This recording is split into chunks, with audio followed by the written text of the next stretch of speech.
Welcome. We're going to get started now. So welcome to the British Institute for Libyan and Northern African Studies annual lecture.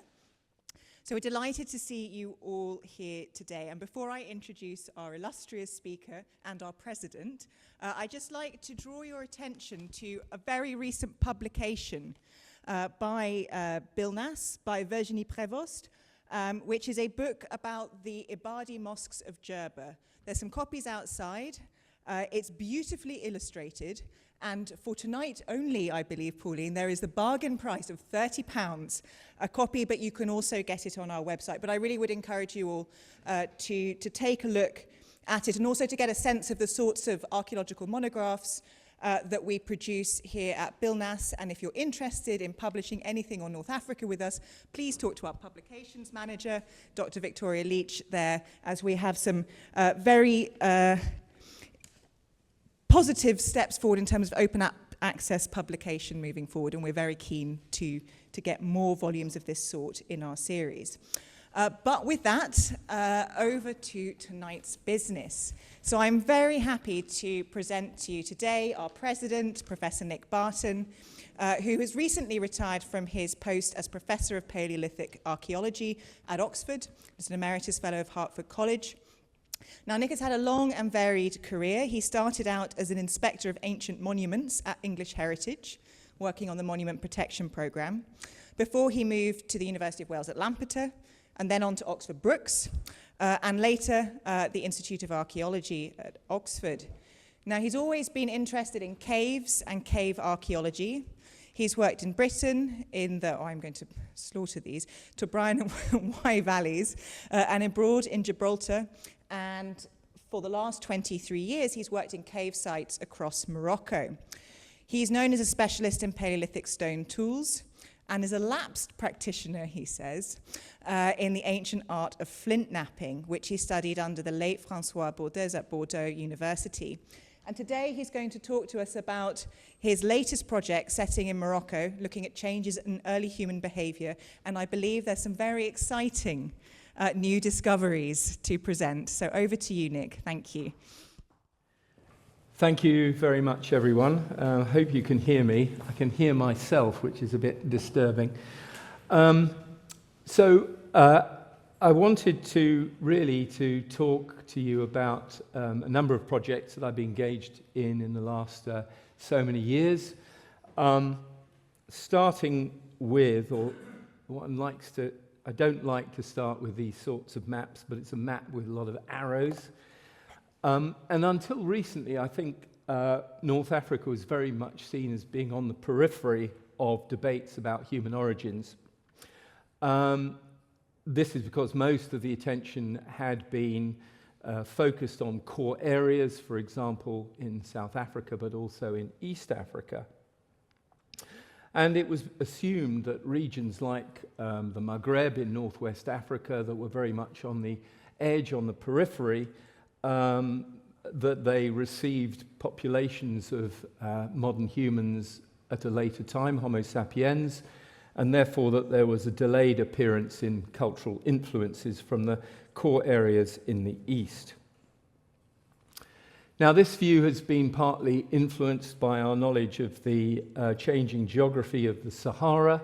So on the left side, in humid stages, in warm phases, when the climate of northern Africa was much wetter than it is today, we think the Sahara was covered in grasses and trees and lakes, which allowed greater access of populations, animals and humans, and there was greater connectivity, facilitating the exchange of ideas and spread of people right the way across the Sahara and into the Maghreb. Conversely, in drier periods, the Sahara would have expanded even more so than it is today. Some of the great African lakes, like Lake Victoria, Lake Chad, would have shrunk in size to low levels, and the desert itself would perhaps have become a barrier to movement, or this is what we once thought. So that areas like the Maghreb may have become isolated and may even have been abandoned altogether by humans. And the extent of these changes can be seen here, for example, in one of the major humid phases, also referred to as Green Sahara periods. And this one around 130,000 years ago, when there was greater coverage of networks of rivers and lakes, as I mentioned, as documented in studies by Nick Drake and his colleagues. Another illustration here of this can be seen in this satellite view of former river channels flowing northwards from the Sahara into the Maghreb. During the same interglacial that I mentioned before, we've mapped on MSA Middle Stone Age sites that might have been contemporary with the formation of these wet corridors. You'll see there's a bit of a gap on the right-hand side in the east, and I think that's probably more just a reflection of the lack of fieldwork in some of these areas. But there may well be a connection between these river corridors and the appearance of sites.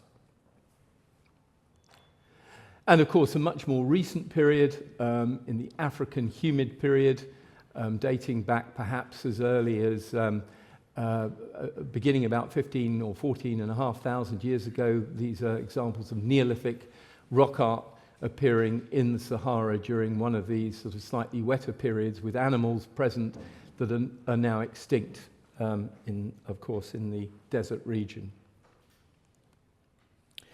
But lately, I think this idea has begun to change a little bit more. We have a more nuanced picture. It's beginning to emerge that suggests that the Maghreb, far from being on the periphery, was possibly even a core area in itself, a core area for human evolutionary development.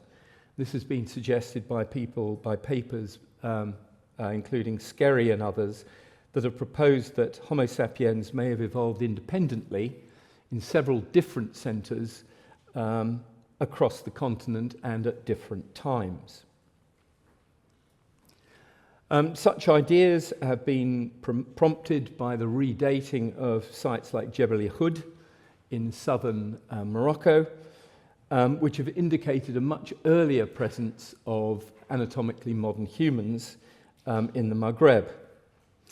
So these are sites that have got human remains and artifacts of Middle Stone Age type, and supposedly date back to over 300,000 years ago. And this seems to be supported by a few other sites at Benzu Rock Shelter in Ceuta, right in the north of Morocco, where we have a site that has produced Middle Stone Age finds and dated to about 254,000 years ago, and incidentally earlier than some locations further to the east. Another interesting phenomenon is something which was first recognized by people like Gertrude Thompson, and she noticed or pointed out that you have this distribution, this pan-Saharan distribution of the so-called Atyrian points. These are small tanged points, and suggesting that people were present in the Sahara at various stages, presumably during these humid phases. And it's interesting that new dating suggests that these Atyrian points first appeared about 145,000 years ago, and seem to represent a development of projectile weaponry with evidence of hafting traces in some cases, and also impact fractures, sort of broken tips, suggesting that these were projectile points, the flint artifacts. And again, it's interesting that some of the earliest evidence for these Atyrian points now comes from Morocco, at the site of Ifri Namar in eastern Morocco, where you can see stratigraphy presented there with Atyrian points indicated, and beginning at about 145,000 years ago, and before that, an earlier form of MSA, but without tanged pieces. So these are sort of innovations that we see in the Middle Stone Age, and another innovation appears in very early in the northwest of Africa. These are these perforated marine shells that have been interpreted as evidence for symbolically mediated behavior. And now there are at least 5 sites in Morocco with these perforated shells, and one in Algeria, and that have now been identified. So here is a sort of close-up of some of these shells. They belong to the genus Tritia. Some of them are naturally perforated. Others have got holes that have been deliberately created. And a number of the shells are burnt, and this may have been done deliberately to alter their colour. We also, through a study undertaken by Francesco Derrico and colleagues, Van Haren, they did a study of the holes in the shells themselves, and they found that some of the holes show very heavy wear traces around the perforation, and this is consistent with these shells having been strung. And some of them have been coloured in red ochre, presumably for display purposes.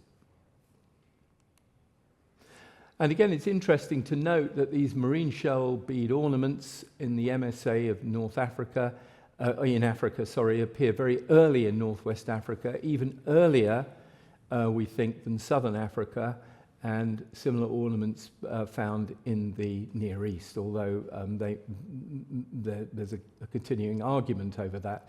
But on average, the dates are between about 100 to 90,000 years ago for the appearance of these marine shells in Northwest Africa, in the Maghreb, in Morocco and Algeria. And we might also point to another innovation. Here we have in the same period, bone tools with a very early appearance or focus on the Maghreb, and which has so far produced some of the earliest examples now in Africa. So although they occur in the south of Africa, as pointed out here, they're slightly younger in age than the ones from Dar es Sultan I and El Manazra in Morocco that date to around about 100,000 years ago. And I just want to point out one other period where we find the innovations occurring in the archaeological record. This is at the end of the MSA, so the lower register there, which shows that after the MSA there's a short transitional phase, followed by the widespread appearance of a later Stone Age, indicated by the blue and the red bars at the base. And the later Stone Age is typified by these small composite flint tools known as microlith points, and accompanied by other changes in equipment, diet, and treatment of the dead. So this really brings me to the subject of tonight's talk, concerning the agency of behavioural changes in Homo sapiens. Prime amongst these questions for me is whether cultural innovations and transitions, whether they were triggered by climate change or whether there were other more important contributory factors. And there are also related questions concerning the impact of climate change on the regional distribution of resources, and also whether humans were able to withstand rapid environmental changes or whether they had to move away, whether they had to disperse and leave the region. Now, to address these questions requires high-resolution proxy records on climate change, and this has to be underpinned by a robust chronological framework. And this is the key objective of the work in Morocco through the long-running Morocco Caves project with my colleague here, Louise Humphrey, sitting in the front row, or second row back, and also 2 new projects, or relatively new projects. One, a crypto Tephra project, actually partly supported by BILNAS, but also funded by Leverhulme and our early career fellow, Danielle McLean. And more recently, our Caves Africa project, which doesn't provide any sort of useful acronym, but it sounds nice.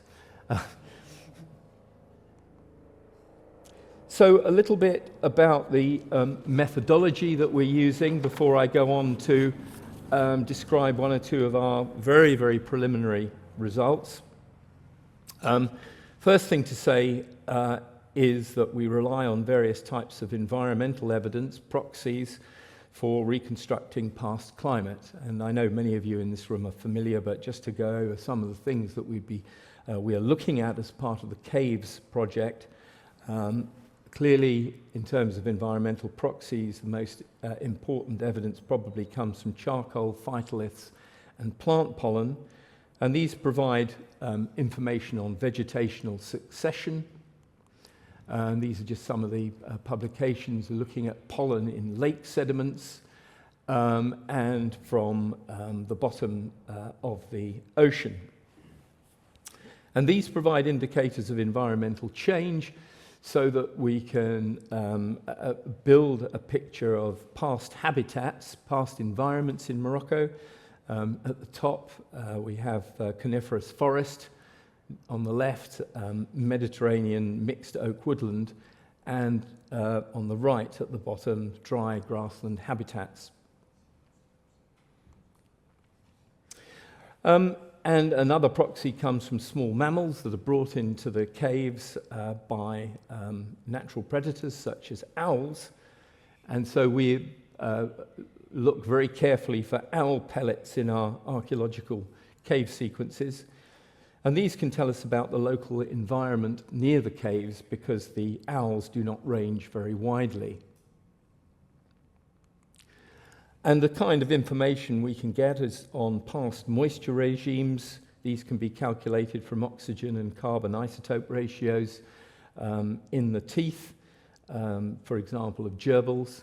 So we can look at the delta oxygen 18 composition of gerbil teeth, and this is correlated with mean annual precipitation, and therefore helps us distinguish between periods of greater aridity and greater humidity. And by looking at the delta C13, carbon 13 values of gerbil teeth, this reflects the local composition of plant communities. And we've also been working on speleothem, where you can do similar sorts of studies looking at temperature via isotopic measurements.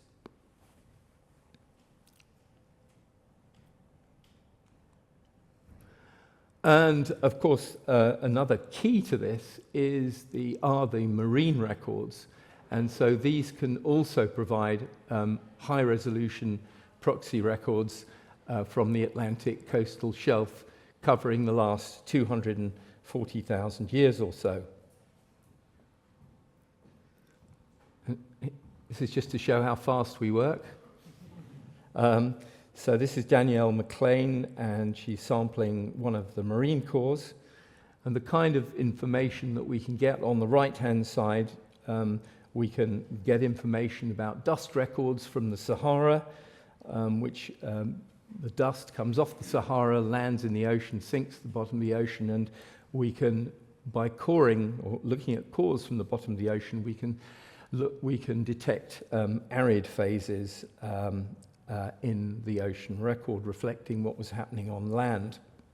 And on the left-hand side, plant wax biomarkers, which again give us a very good idea of what was happening on the continent at particular times. Here covering the African humid period, when, as I said, there was a network of rivers that last flowed across the Sahara. And so by bringing these different records together, we'll be able to provide a much greater detail than these rather crude models have so far produced for climate change in North Africa through time. But that's all very well, but we also need a good chronology for understanding the timing of climate change. And this forms the second part, if you like, of the methodology of our caves project. So in addition to a range of conventional dating, so in addition to radiocarbon dating, things like uranium series and OSL, optically stimulated luminescence, we're focusing on Tephrochronology, using a technique pioneered at Oxford. So the principle of Tephrochronology is a relatively simple one. We know that volcanic ash, or tephra, can spread over thousands of kilometers by each eruption. And these form what we call time parallel stratigraphic markers. They're laid down more or less the same time in terrestrial records, for example, in caves, in lakes, at the bottom of the ocean, and even in glaciers. And they provide a very precise way of correlating and dating key climatic records. So this is the benefit for us in our project.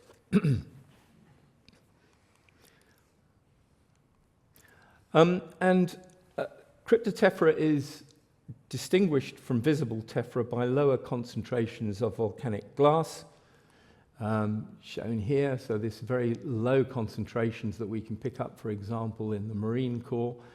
And this, we have to use a special extraction procedure. And this is what some of the tephra shards look like. They're very, very small.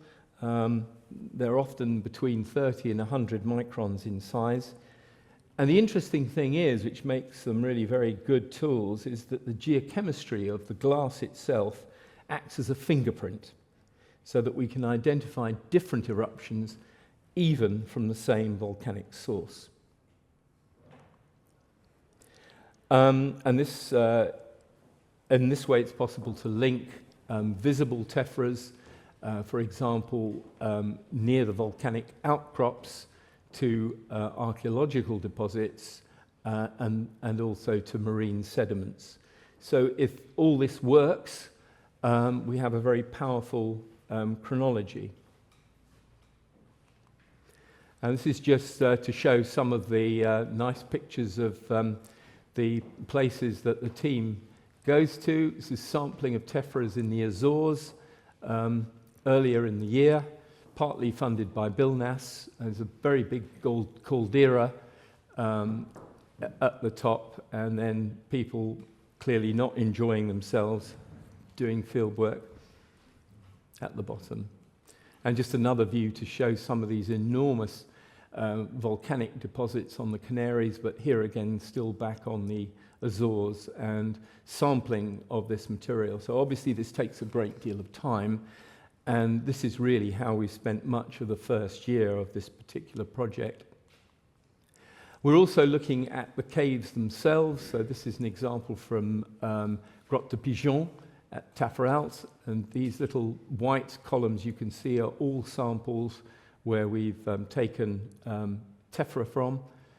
And gratifyingly, there is tephra, and a lot of it, in Tephrochronology, and these peaks that you can see here are, we think, different tephras, but we've yet to demonstrate this by looking at the chemistry of the glass composition. And just to show you also that the glass shard concentrations from the marine core, this one from ODP 958b, and you can see on the left-hand side, the left register, the histogram showing the counts for, again, probably different concentrations of tephra from different, hopefully datable volcanoes. So this is from the marine core, showing the presence of tephra. So now what we have to do is to, as I said, look at the next stage is to look at the glass geochemistry and to match the samples from the marine cores to the caves to the original sources. And this is just to show you a map of some of the sites in the sample, some of them probably not going to work on now, but we've got quite a lot of archaeological sites where with the solid squares, the Marine Corps evidence ODP 958, and the triangle showing you the main source areas for the volcanic tephra. Sorry, I need to wet the whistle.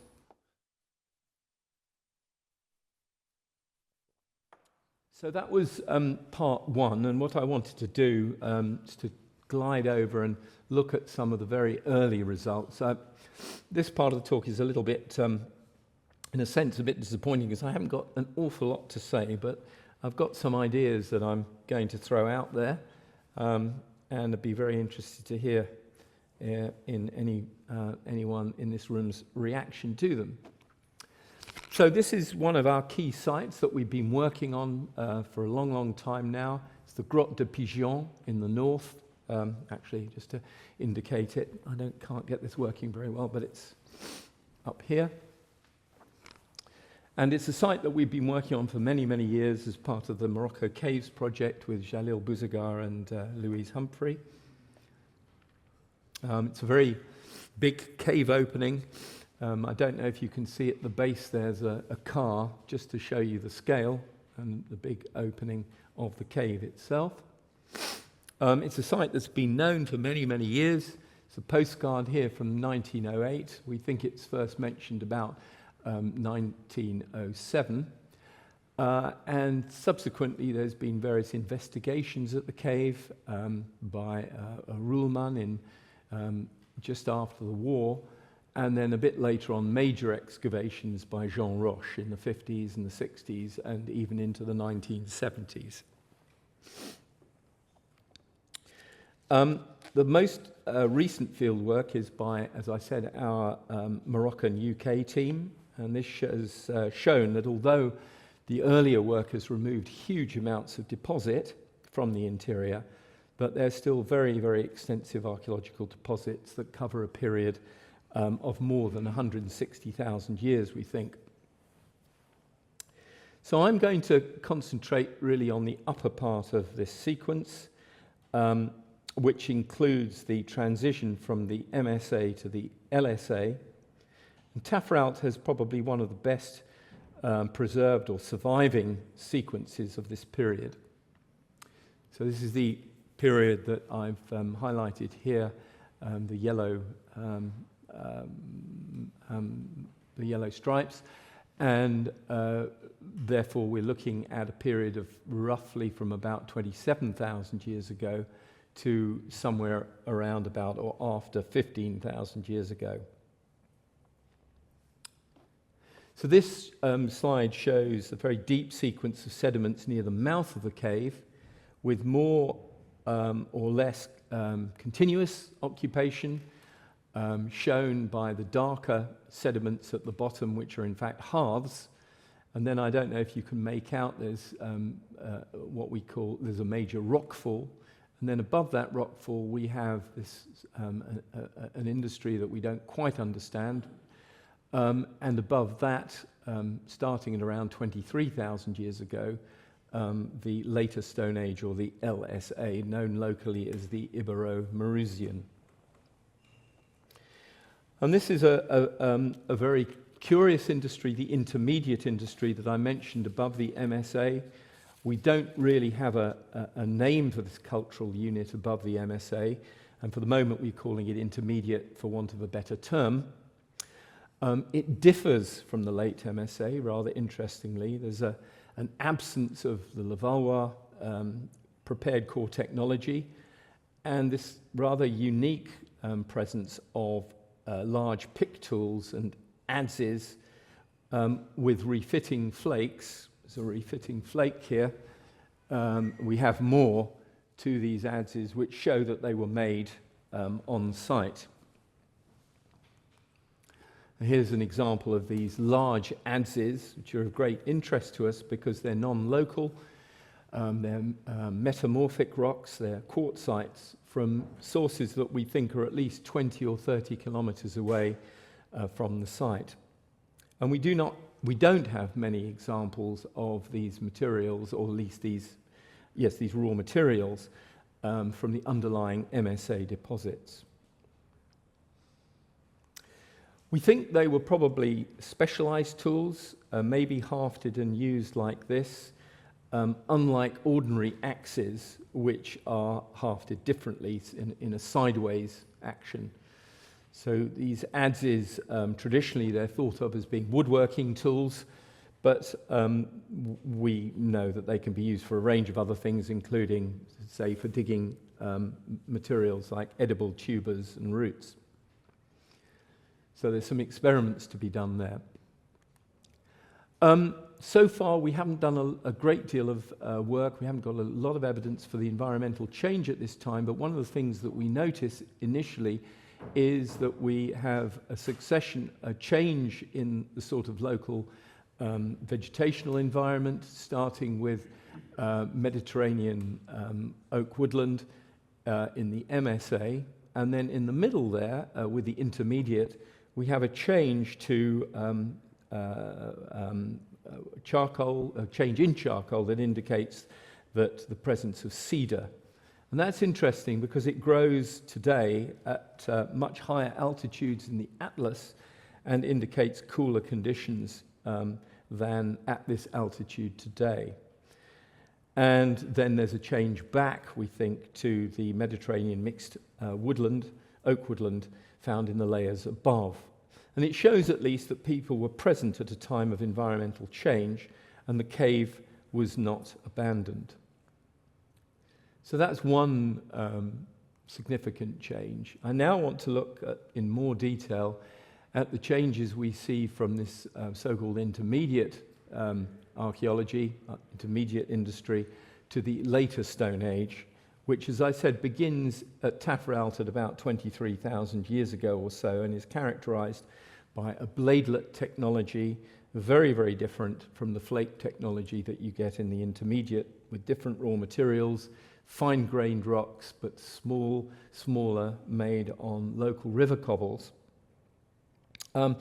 Unfortunately, there's no skeletal evidence from this period, so we don't know if there was population replacement marked by the arrival of new populations, or there was continuity with cultural innovation. And it's rather curious when we look at the, apart from the novel introductions in lithic technology, there's very little evidence at 23,000 for major changes in subsistence behavior. The fauna remains dominated by Barbary sheep, or the Aoudad, and the occupation of the cave continues to be somewhat transitory. But this is actually a cross-section through the cave deposits that were mainly dug in the 1950s. It shows the full LSA sequence, beginning at about 23,000, as I pointed out, near the base, and at the top, finishing about 12,500 years ago. We now have over 60 radiocarbon dates from these layers, and you can see with the eye of faith anyway that there's a clear visible boundary between the darker sediments on top that we refer to as the grey series and what we refer to as the yellow series, also with LSA. And that boundary is more or less at about 15,000 years ago. And you can also calculate, according to the radiocarbon dates, that the accumulation of the grey series is more than 10 times faster than the yellow series below, shown by the steepness of the time curve. So it's very fast deposition on top, a difference between the grey sediments and the yellow sediments below them. Now this change in sedimentation is significant. It's typified now by huge increases in ash and burnt material, including the presence of hearths. And we think these large stones are cooking stones that were imported into the cave, very often burnt, but they're not the same material as the cave roof. And it looks as though they were imported into the site as, if you like, acting as pot boilers.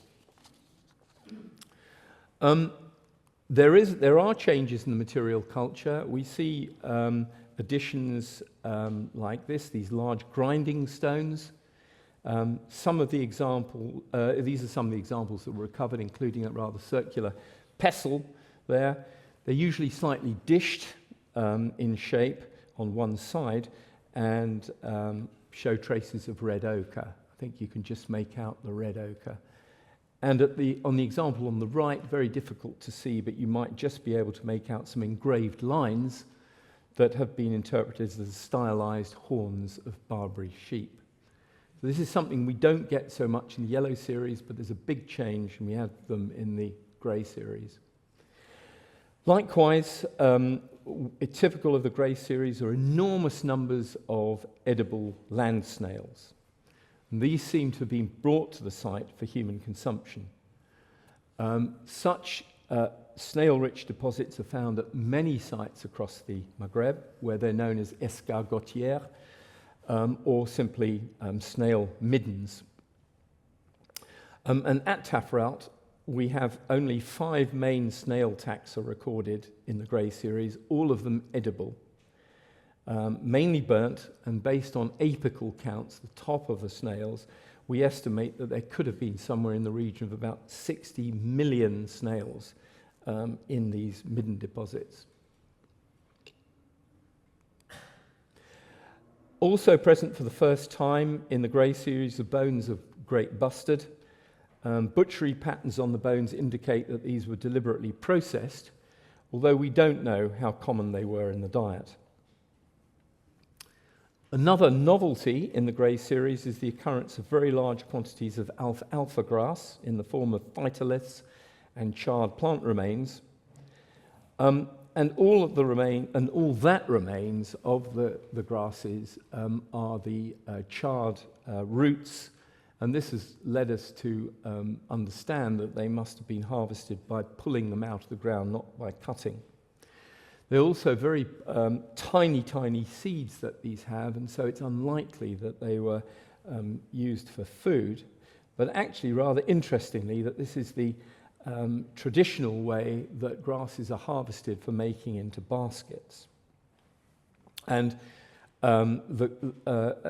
so we're working on the hypothesis that this was going on in the cave. They were making matting or basketry, perhaps matting to keep down the dust as things to sleep on, but also as baskets. And there's a little bit of supporting evidence for this, for their use in basketry, and it comes from these small pointed bone tools on the left-hand side, which are broadly the same size and shape and have identical wear patterns to wooden tools used for basketry making even today by locals, as shown on the right-hand side. Sorry, he was moving too quickly to get a good photograph of his wooden tool. And there's evidence in the grey series for the first time of large-scale harvesting of wild plant foods, with the presence of 22 taxa in the charred remains, including mainly sweet acorns. This is a type that's generally low in tannin and that can be eaten without too much processing, but we think they were certainly roasted and eaten, but without necessarily having very much special preparation for the removal of tannin. They were used, for example, as starvation foods in the Second World War, where people were low on such foods and they ate these acorns. Also pine nuts, and as well as elderberry and pistachia. So lots and lots of wild plants evidencing exploitation in the grey series layers. And this is taken from a paper that I recommend you to by Louise Humphrey et al. And it shows that a lot of these foods have got a very high nutritious value. So the acorns in particular that I've highlighted in red, I don't know if you can read, but they are particularly rich in carbohydrates and can be harvested, for example, in the autumn and stored over winter or even for longer periods. And we also have some intriguing evidence of diet from human burials found in the cave, which is a whole new lecture that we might be able to persuade Louise to come and talk to us about. found in the Grey series for the first time, human burials. And here you see a typical jaw. Almost all of the jaws, including the young, show a very high incidence of caries and other dental problems. And we think the caries is linked particularly to the high component of sugary carbohydrates in things like sweet acorns in the diet. And it's rather interesting that if you saw this out of context, you might think that this is much more like the sort of thing you'd see in Neolithic populations. And it may be simply due to this very heavy wear on the teeth to the use of grit and grinding foods on those big grindstones, possibly. So, how do we explain all this? And this is where we come to a sort of more theoretical aspect of the talk. I just really, in a way, want to finish up with this and ask the questions here. But how do we explain the changes in dietary behavior that occurred in the Grey series? Now, there are lots of models out there, and I don't really have time to go into all the theories. But the general sense seems to be, with a lot of these theories, that the broadening of the diet is generally a response to a depletion in resources, which then leads on to a change in food behavior. I know there are plenty of people in this room who'll probably not agree with that. But following, say, for example, the Binford quote here in the middle, which seems to be a view of a lot of people, that this must or may have been a response of a forced response to climate change, and the need here, as he says, to extract more and more resources from smaller and smaller segments of the landscape. Now, in terms of Tephrochronology, there seems to be a lot of evidence for intensification in the search for food. There's clearly a broadening of the choice of foods and increased diversity in food sources. We've certainly got huge amounts of plant foods in the Grey series, lots and lots of land snails, possibly the use now of large birds. But interestingly, there is no evidence at all that I know of for resource depletion. We can't see that the population in Tephrochronology is under any particular pressure in terms of the availability of other resources, things like Barbary sheep. They continue to hunt the Barbary sheep. And there's really no evidence at all for deterioration in environmental conditions. So we sort of can put the other side of the argument, at least for Morocco, at least in this period, where there's quite compelling evidence, we think, but yet to be backed up with results from our Caves project, but certainly supported by a lot of evidence so far, here on the left-hand side, showing this very steep rise in humidity in the ice core data, global ice core records, showing at about 14.8 or 15,000 years ago a huge rise in temperatures in northern hemisphere and the southern hemisphere, and sharp rise in humidity in places like North Africa. And this is reflected too in the marine cores, looking at the plant wax biomarkers that I mentioned earlier, which again show this very, very steep rise in quantities of plant biowaxes that are being blown off the continent, indicating more conducive conditions for growing of particular plants, and again linked to greater moisture levels in places like Morocco from about 15,000 years ago. And of course, this is my bid for a theory which is completely unsubstantiated at the moment. But wouldn't it be interesting that these changes that we see seem to coincide with very dramatic improvement of environmental conditions, but we also shouldn't lose sight of the cultural evidence, even though we don't necessarily have it in our hands at the moment. And clearly something like the introduction of basketry may have made it more economic to harvest acorns and pine nuts, and as you can see, snails. Those white blobs, not cotton buds, but they're all they're snails estivating on a bush, not far from Morocco. And you can see that if you have something like a basket, all of a sudden you can provide or carry huge volumes of material. And they're also a good method of storage. So just sort of discussion points, but we now have the means to demonstrate the effects of climate change on the regional distribution of ecological resources for North Africa. We can show some evidence, at least, that environmental shifts had an important impact on cultural change, even if some of these changes are implied rather than fully visible. And I think the key message I seem to have now, having worked in Morocco for more than 20 years, is that whenever we look, whenever we're told there are gaps, we look at sites that cover those time periods, we don't find those gaps in human occupation. And I would say that there's probably no very compelling evidence for wholesale abandonment of certainly of Tephrochronology and probably also of the Maghreb, that it was never totally abandoned once modern humans had established themselves in the region. So thank you to all of you for listening.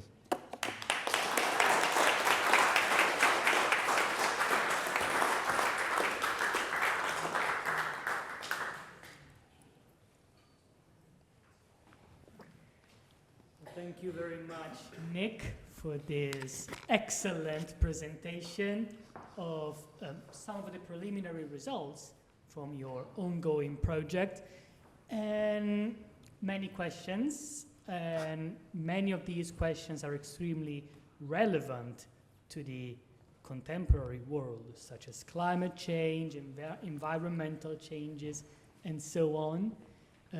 So this looks really promising. So we do have time now for some questions. If people from the audience would like to ask a question, I'd just like to point out that the lecture is being recorded. So if you have a question, can you please raise your hand and then wait for the microphone to come to you before you start asking the question.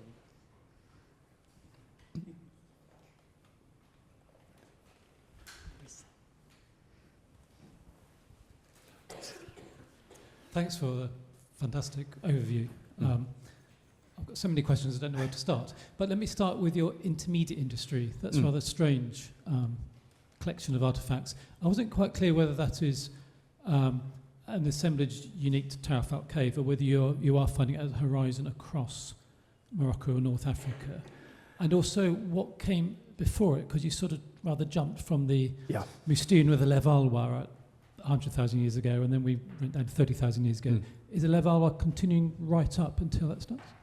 Yeah, I mean, to answer the second question first, sorry about that. I thought I was going to be short of time, so I had to cut that bit out. But basically, yes, we find a very almost like continuous sequence with Middle Stone Age, which is typically Levallois core technology, side scrapers, you know, all the denticulates and the very sort of classical type of tools that you'd expect. And then you get this rather change. And I'm going to be a little bit playing devil's advocate here, that we've found evidence at least at one other cave. I suspect that it's probably hiding in other caves. The problem is that this is always the difficulty working in an area where shall we say, some of the excavations haven't sort of lived up to modern scientific standards, to put it politely. And so no, the simple answer is it's only really been found at Tephrochronology, but not just in one area of the cave, right across the cave in 3 or 4 different locations. So it's something which clearly is not just a sort of a local function of a small area of the site, but it appears right the way across the site. And as I said, at one other site, at Garkahal, it appears. And I think that, you know, once people start looking for these things, as we came to Morocco, we were told, as it were, the received wisdom was that there were great big gaps, and one of those gaps was between the Middle Stone Age and the LSA. And of course, looking now, there aren't gaps. So whatever it is, I mean, there is continuous, you know, occupation. I'm not saying they were there every day every week, every month and so on, but there really does look as though that even when conditions became sort of slightly harsher, perhaps when conditions got cooler with the cedar woodland, that people were still there. I mean, that's my main point. And I don't think intermediate is a terribly good term, but I can't think of anything else at the moment to use. So thanks, Steve. There's a great paradox, isn't it, with the early trace and modern behaviour, but then you've got your Levallois, Mousterian continuing right up to 30,000 years ago. That's a well, except that there are strange not combination. many, sorry to interrupt, there are not many sites with deposits of that period that have been excavated. So now I know it's a very weak argument, but that's all I can use at the moment.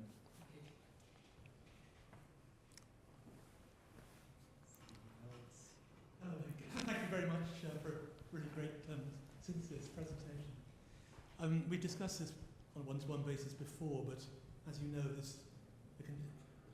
not surprisingly, the contemporaneity between the major changes, transformations you're talking about 14,500 with the, that's called the Alroad in Europe and so on, just matches very closely, of course, with the Natufian, the Levant, and there's so many interesting comparisons across. Within those 200 or 300 years, start of that time frame, it gets more humid and so on, and there seem to be broadening, intensification, and so on.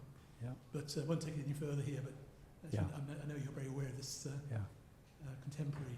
No, Andy, thank you very much for drawing attention to that, because I never like to, draw these sort of pan-Mediterranean type of comparisons, but it is intriguing, isn't it, that so many changes and introductions happened at that time in the Natufian, in places like the Near East, and I am struck, but we don't have quite the. We have some very complex burials that Louise might want to mention or not on this occasion, but we don't have yet any of the sort of major structures. But on the other hand, there are not that many of these Ibo-Maruzian later Stone Age sites from about 15,000 that have been excavated in the open air.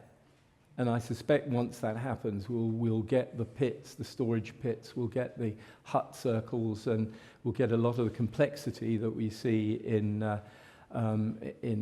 Near East. And I'm very pleased that some of our colleagues who were working in the Near East are now working in places like Morocco, and it'd be very interesting to see what happens in the next 10 or 15 years in terms of the developments there. So thank you for drawing that comparison. Yeah, the Grotte de Pigeons is absolutely massive, isn't it? So I was wondering about, how do you plan your field work there? What remains to be done? Because it looks like it's quite a complex site. Yes, to it is. investigate. I can see almost Louise nodding as well. It's very complicated, and in fact we've divided the site, or it has become divided into different sectors. So the fascinating, fun burial bits at the back are what Louise does, and I work at the front of this long archaeological sequence that we have. But of course we have to marry up what we're doing, and it does take a lot of planning each year, and I'm very pleased in some ways to hand over some of the responsibilities to my colleagues in the Natural History Museum. But we work in a sort of quite a small group, and we work for short but intensive periods. So I think we've worked out a pretty good method of working together and working for the not too long a period. And we have the ability and the luck to go back each year, and we're working with a fabulous director who is now the head of INSAP, which controls heritage in Morocco. So we're very well placed with Professor Bouzaga. Yeah, well done. Congratulations. Are there any more questions from the audience? Someone here, right. Lynn. Over there. Thank you very much for absolutely fascinating talk. My questions follows on a little bit from Andy's, obviously having come from the Middle East, but I was wondering whether you've been able to work out from your late Stone Age wonderful environmental and subsistence data, the seasonality, whether you've got the seasonalities of occupation, which is the kind of thing they do obviously in the Natufian, trying to understand how people are organising scheduling and collection, but it strikes me you've got fantastic data to maybe try and do that. Yeah, we do. We're making some, thanks for that question. Of course, I'm related, talking about you, Louise, when you're now working, I gather, in Morocco, which is fantastic news. Yeah, I'd almost like to pass the baton over to Louise Humphrey here, but I mean, I would say, just to start, that we are looking at signs of seasonality in the teeth of certain animals like the Amatragus. It's not proving quite so easy yet, but we're working on it, and also, of course, that the plants themselves have a certain seasonality, so that we know that they're, you know, certainly there during the periods when they're harvesting the particular plant foods like the oak and the pistachia and the pine nuts. So we've got a pretty clear idea then. I have to say, in my case, a lot of our work has been sort of vertical rather than horizontal, trying to establish a chronology. However, we are beginning to open up areas now, and in those areas it's possible that we might get some more detailed seasonal evidence of seasonality. But I don't know, Louise, do you want to add anything to that? Well, you've mentioned most things. So we started with the plants, which revealed that people were there in summer and autumn. And two separate studies were done on the fauna. One, as Nick alluded to, sectioned the teeth, and I think they looked at the cementum, and that revealed that people were there in winter. And the other study on the fauna looked at seasonal breeders. So that's, again, a fairly classic technique in zooarchaeology, and that revealed exactly the opposite. But those were both quite small studies, so they could both be correct, of course. So I think that's something we need to look at in more detail. But so far, the small amount of evidence we have suggests that people could have been visiting at all times of year, which is not to say they stayed there all around the year, but we're not ruling that out either. Thanks.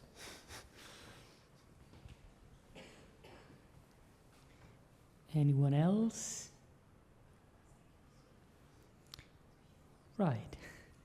So I think it's now time to wrap up. Thank you again, Nick, for this great lecture tonight. Just before we go, I'd like to remind you that our next BILNAS lecture will be an online event, and that will be held on the 16th of January, so the start of the new year. Please do join us from remote. And now, if you can stay, you're more than welcome to stay for a drinks reception, which will be next door, as far as I know. And we'll just take this opportunity to say thank you very much to Nick again for tonight's lecture, and we'll see all of you in the new year.